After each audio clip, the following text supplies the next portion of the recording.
Hello, and welcome to our series of creative entrepreneurship webinars.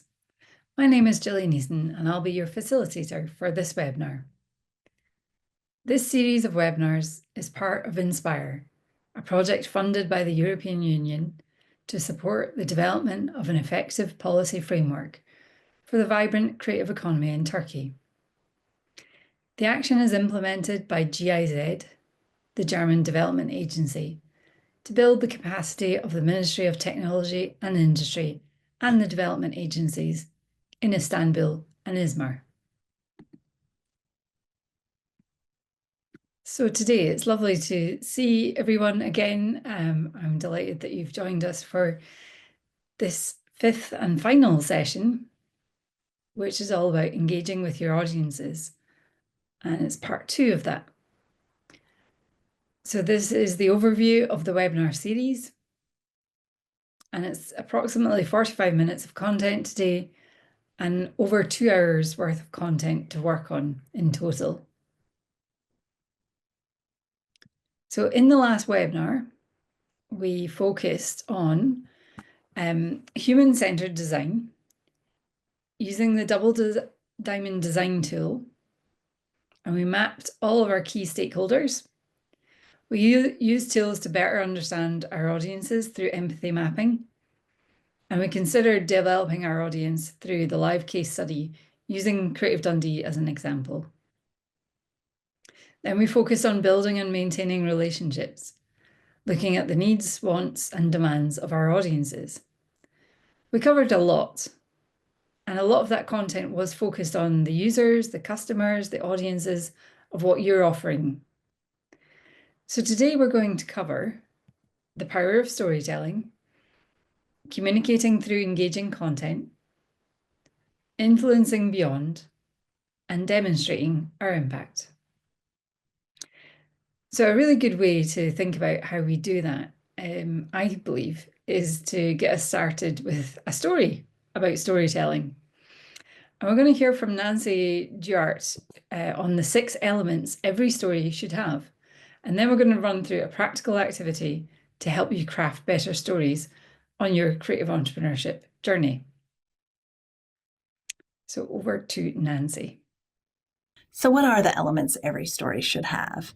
A story is a narrative, and a narrative is a series of events that get connected in quite a logical order. Even though it can pull on your heartstrings, it has a lot of logic to it. So there's 6 elements that every story needs to have. And first is that logical structure, which is a beginning, a middle, and an end. And there's a turning point, a clear turning point that happens between the beginning and the middle, and then between the middle and the end. But it's pretty finite, and it is very logical and clear.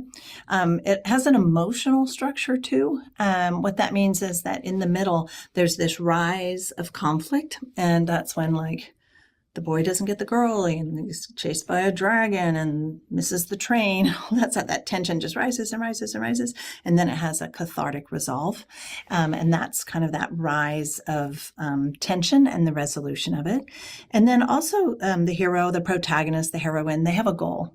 There's something that they want, something they are seeking, even if it's reconciliation of a relationship or finding the elixir, the great elixir or something. There's always a goal, and which is cool. And they go through really hard things to try to achieve that goal.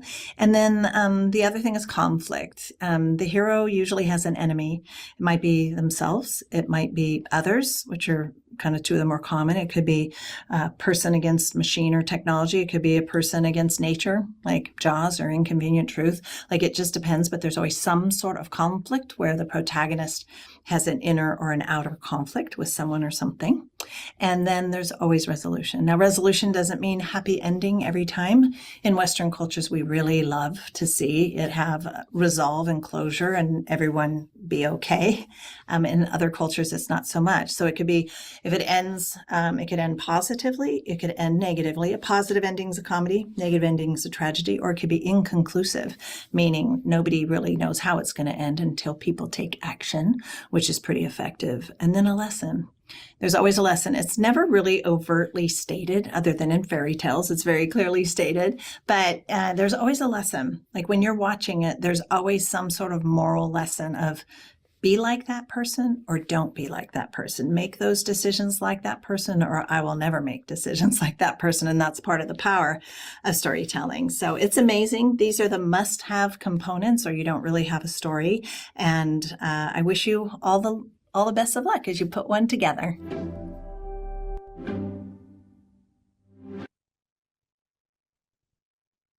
So you may be wondering, why am I showing you this so early on in a business presentation? Well, Nancy is an expert in business presenting, in putting together presentations, PowerPoint presentations, but also speeches on behalf of entrepreneurs. And it feels really relevant to where we are now. So just a summary of the 6 elements that every story should have. It should have a logical structure, an emotional structure, a goal, a conflict, a resolution, and a lesson. What I'm next going to ask you to do is, I found this really helpful for my own creative entrepreneurship journey, is complete this activity. So the activity is the 6 elements business story spark. And really the purpose is to help you shape a quick, compelling story from your own entrepreneurial journey. And why do we do this? Well, it's perfect for pitches, for brand content, for your own personal clarity on ensuring you know why you're doing what you're doing. And what I'd ask you to do is step 1 is choose your story. So have a think about a real moment from your own journey so far. It could be a launch, a decision you've made, a breakthrough that you've had, or perhaps even a failure. And then step 2, I'd like you to build your story using the 6 key elements. So I've got a little table here which summarizes some of the key elements and then giving you prompts to think about that. So we'll just go through that, and then what I'll do is give a couple of minutes, and I'll share where I've got to with my own version. It needs work. So story element. So the first is the logical structure. So for you to think, you have to think about the prompt of what happened first, next, and last within the moment that you've selected. Then next, number 2, think about the emotional structure. How did you feel at each of those stages, the start, the middle, and the end? 3 is thinking about the goal. So what were you trying to achieve? Make it really specific as best you can. Number 4 is the conflict. So what were the challenges or fears that got in the way of you achieving that end goal? Number 5 is resolution. How did things end or shift if they didn't fully resolve? And number 6 is the lesson. As Nancy said, it's not overt. It can be quite subtle. So what's the takeaway or truth that you discovered? So I'd ask you to take a few moments just now, just to jot some things down. And then we'll reconvene. And at the end here, it says step 3, share or reflect. So choose to either write out your story in 5 to 6 sentences or say it out loud to another person in a small group or in a small group. So I'll let you have 2 minutes just to kind of jot some things down for each of these story elements, thinking about your overall moment and then thinking about each of these prompts. And then I'll share where I got to with this. Thanks.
Okay, I wonder how you got on.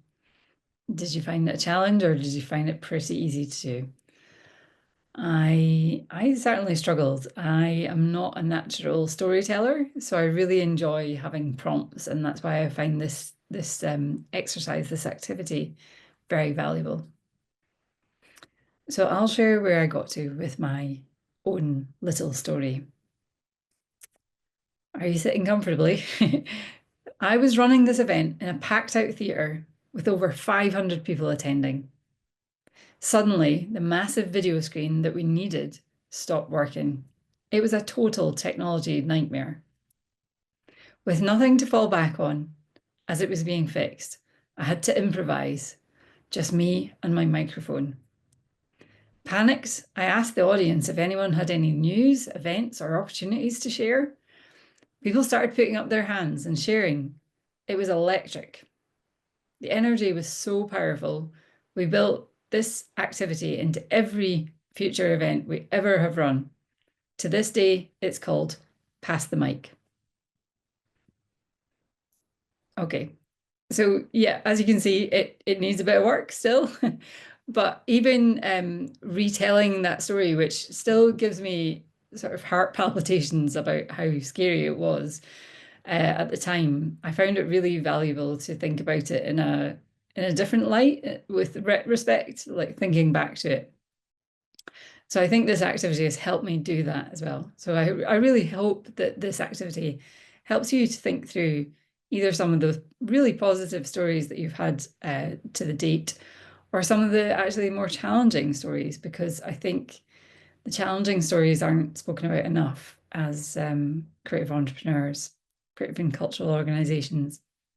Okay, so please keep going with your storytelling.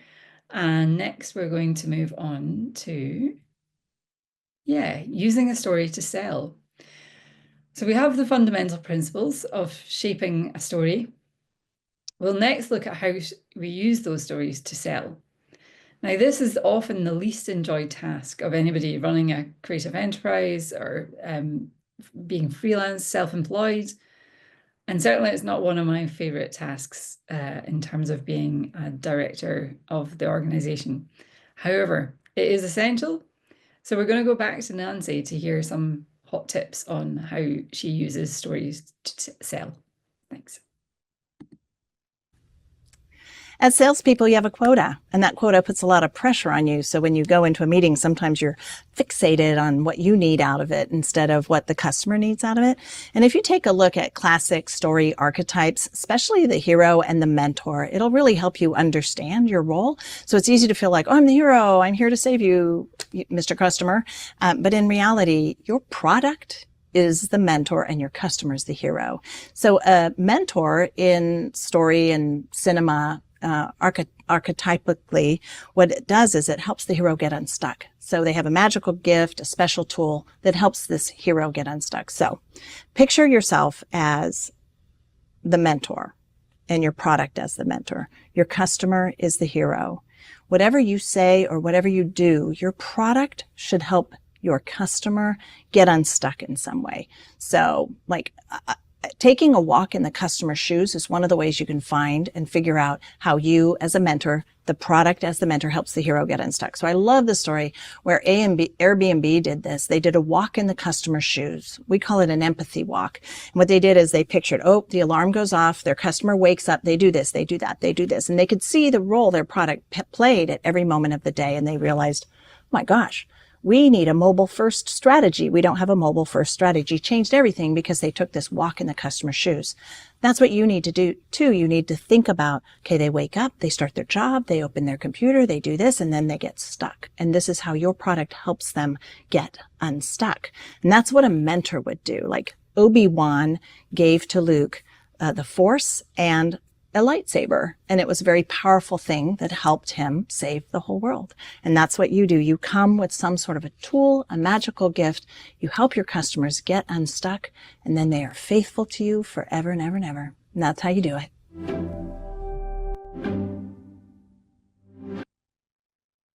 I don't know if I've ever heard YouTube presentation where Obi-Wan Kenobi and Airbnb are used in the same video, but there you go.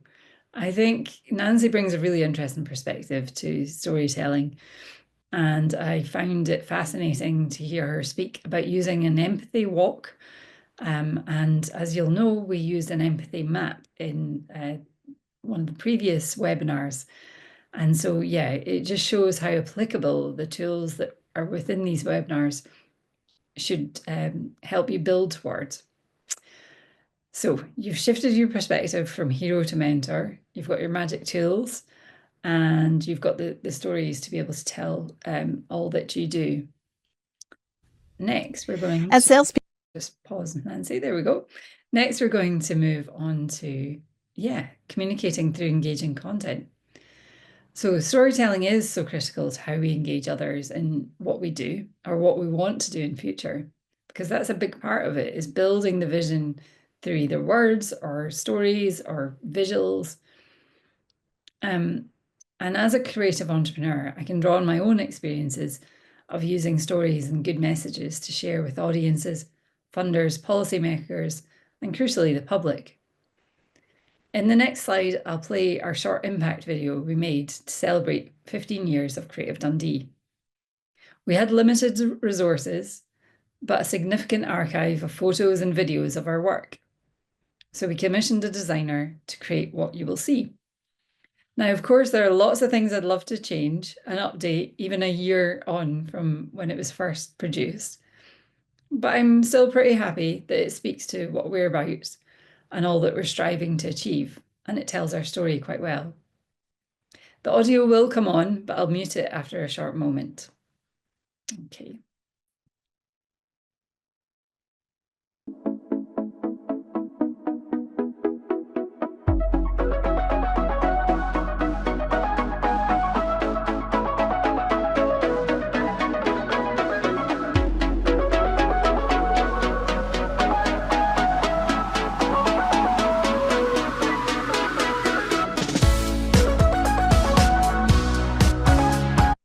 Okay, I'll stop it there.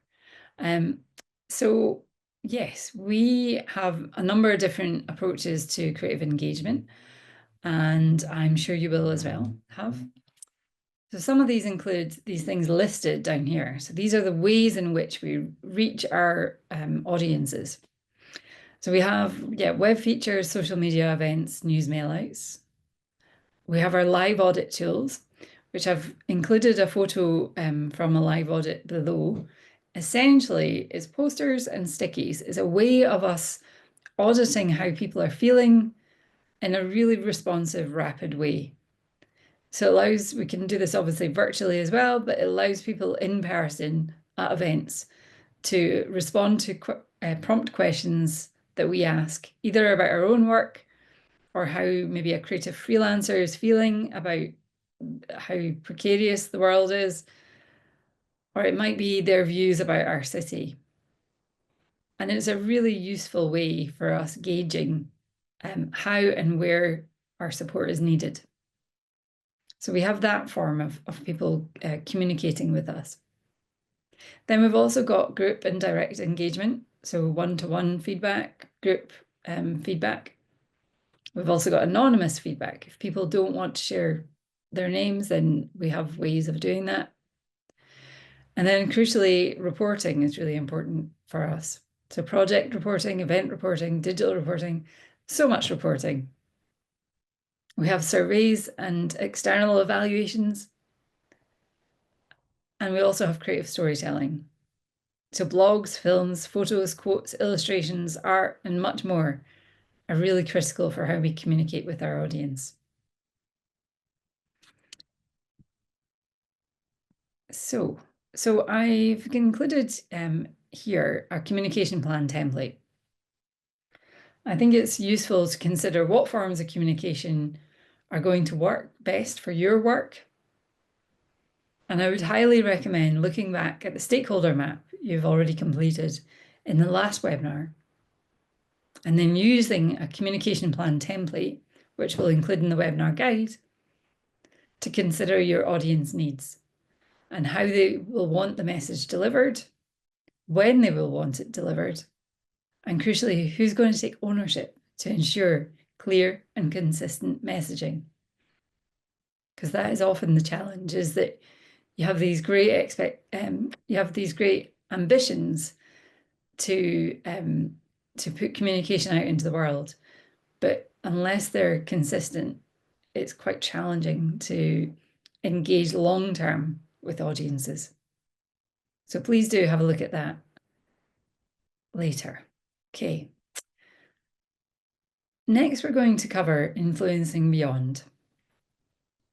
So as a creative entrepreneur, your work is already shaping culture, challenging norms, offering new ways of seeing the world. But as you expand your understanding of what else is happening beyond your own business and how you can connect with this, I think something much bigger happens. You help to shape ecosystems. You influence, inspire, and uplift others. And you future-proof your own activity and impact. The United Nations Sustainable Development Goals, SDGs, are a set of 17 global goals adopted by 193 countries to create a more just, sustainable, and inclusive world by 2030. And they aim to address the world's biggest challenges, from poverty, climate change, to gender equality and innovation. They're pretty well known around the world. Now, creative entrepreneurs are cultural shapers, storytellers, solution builders. You all play a unique role in bringing these goals to life in ways that are human, imaginative, and impactful. And I think they're relevant for a number of reasons, but I'll just cover off a couple of those just now. So I believe that creativity fuels change. So you can design, communicate, prototype ideas that advance sustainability, for example, from eco-conscious products to campaigns for social impact. You or we as creative entrepreneurs influence hearts and minds. You raise awareness, shift narratives, and spotlight underrepresented voices aligned with the Sustainable Development Goals. As collaboration is core to sustainability, many of these SDGs require cross-sector innovation. Creatives are very often the bridge between industry, community, culture, academia, everyone. And I believe that, global vision, local action. So whether you're designing a fashion brand, running events, or creating content, you can embed the SDGs into how you work and who you serve, and use that then to communicate. So the SDGs give us creative entrepreneurs a shared language, a sense of purpose, a global framework to align with, and something bigger than ourselves, while still doing what we love doing. There are, of course, a number of frameworks that are globally recognized, and these are useful to communicate what you do for people and our planet. Now, of course, I don't want to overwhelm you with lots, and you will have others, I'm sure, that you've come across. But here are 3 examples that I'll just briefly touch on, if you might find them interesting. So first is the donut economics. So the donut is a visual diagram of planetary boundaries and the social boundaries which define a safe and just space for humanity to thrive within. Developed by Kate Raworth. I will hear more from Kate in a moment.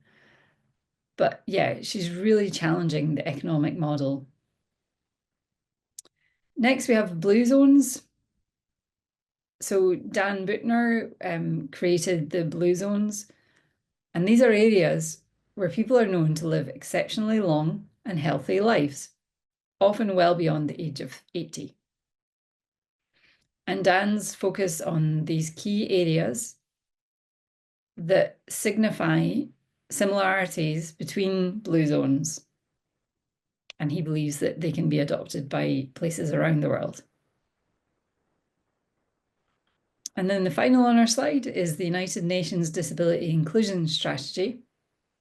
And that provides the foundation for sustainable and transformative progress on disability inclusion. And so again, it's another great framework that people can use, organizations can use, that aligns to the pillars of the work of the UN. So it's well recognized around the world. So we'll hear from Kate Raworth, who wrote Donut Economics, which has been a really popular book and framework tool. And she's going to talk about how our actions impact the planetary boundaries and human needs for well-being. And then we'll move on to thinking about the stories that we tell again. Your very popular book, Donut Economics, highlighted the outer core or the outer ring, which is the planetary boundaries that we don't want to exceed. And then the inner ring was the human needs for well-being, the things that we don't want to go below. And in it, talking about visuals and orthodox economics, you outlined a list of old economic thinking, like 20th century, and new 21st century economics. And maybe you could either visually, or we could put up one of your graphics, just give a kind of a brief summary of I think you had 7 points. Yeah. So first of all, let me say that it was really important to me. What I was aiming to do in that book was to set out ways of thinking, right? It's principles of thinking that will then be adapted over time between different countries, that will be relevant differently in Malawi or Sweden, but also that'll change over time as suddenly AI appears or as crises hit. So I wasn't trying to say these are the policies that we should implement, but rather what are some of the ways of thinking that will equip us to go well. And I'm sure there's many more, but yeah, here's 7. And I'm just, for the fun of it with you, I'm going to see if I can show them quickly visually. This is going to be kind of like a donut economics circus big tent. So let's see if I can do this. So 7 ways to think. The first one, change the goal. The goal of 20th century economics was endless growth, right? There we go. Endless growth curve. It was just implicitly underlying everything that we said we were aiming for, success of the economy. No, that is not a sufficient statement of what success looks like. And we know that endless growth actually takes us into a lot of problems. So we need, here we go, the donut that you just described, a goal that says, leave no one falling short in the whole, but don't overshoot Earth's limits. Get everybody over the social foundation inside the ecological ceiling.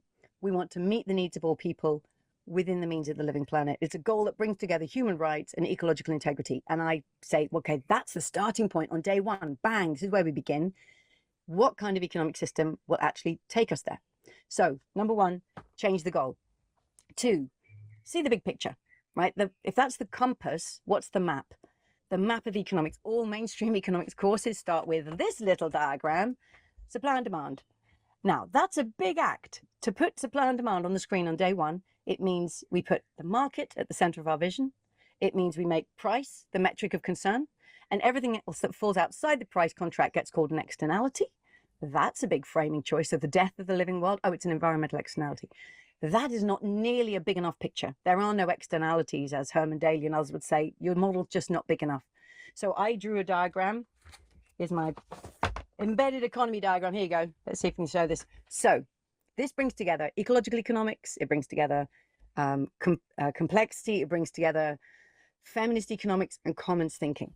The economy is embedded in society, is embedded in the living world. It is a subsystem and utterly dependent upon it. But also the economy is made up not just of the market and the state, that very 20th century boxing match, the household, the space of unpaid caring work, typically done by women, and the commons and the ostrom space where we co-create goods and services with value.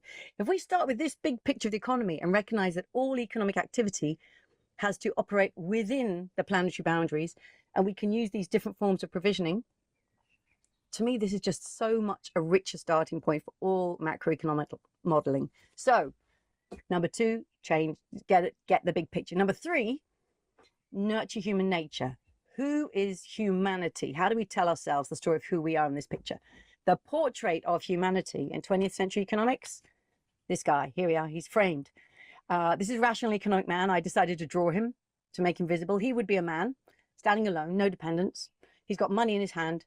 he's got ego in his heart, he's got a calculator in his head, and he'd have nature at his feet. He hates work, he loves luxury, he knows the price of everything. The real problem with this depiction is that the more the students told, oh yes, this model is a sufficient model of us, actually we start to mimic him. Students say over time they more value competition and self-interest over altruism and collaboration because they start to mimic the model. So who we tell ourselves we are shapes who we become. Instead of this rational economic man, we need to recognize we are first the most social of all mammals. We are social, or we are adaptable, we are heuristic, we care about others' opinions, we follow the crowd, we are learning. So we have to start with the reality of humanity, which we learn from cognitive behavior psychology, from sociology, a much richer picture of humanity. Number four, we've got to get savvy with systems. So instead of assuming the economy is in equilibrium, like that supply and demand curve showed us, recognize that it's almost probably never going to be there. It's a complex adaptive system. For this, my favorite shaped little donut springs into a complex adaptive system of interlinked dynamics, reinforcing feedback, balancing feedback, tipping points, delay, resilience, redundancy. That's the world of Donella Meadows. So think of it as a complex adaptive system that will ever be evolving. We can't control it. There's no levers to pull. The best we can hope for is to steward that system. So how do we want to steward that system? We want to steward it away from being deeply divisive. We've inherited a divisive economy that captures value and opportunity in the hands of a few. Here's the rise of the 1%. We need to turn it, steward that system into a much more distributive economy. There we go. A system that shares value and opportunity with all who co-create it. How can we make a distributive economy? So from divisive to distributive. Second big dynamic that we can steward in this complex adaptive system is from linear and degenerative. Stick it in the pipe of production, make stuff, throw it away. That's what pushes us over planetary boundaries, into a circular or cyclical regenerative economy where we use resources again and again, far more collectively, carefully, creatively, and slowly. So from degenerative to regenerative, from divisive to distributive. And then this takes us to the seventh principle, that what is the future of economic growth? What does the future look like? And kind of coming back to where we began, the presumption was economies would just keep growing forever. This says, well, maybe actually we need to be agnostic about growth, because what we really want are regenerative economies and distributive economies. And there might come some point, indeed, they probably have already come to it, especially in high income economies, where they need to grow up, right? Nothing in nature succeeds by growing forever. It grows, goes through a growth phase, and then it grows up and matures. What would it mean to create economies that actually mature? Because if we don't do that, we're going to get that. We're going to induce collapse, which is something very close to your heart and focus and thoughts, right? So how can we not break? How can we bend? How can we bend this system so that it actually matures and grows up?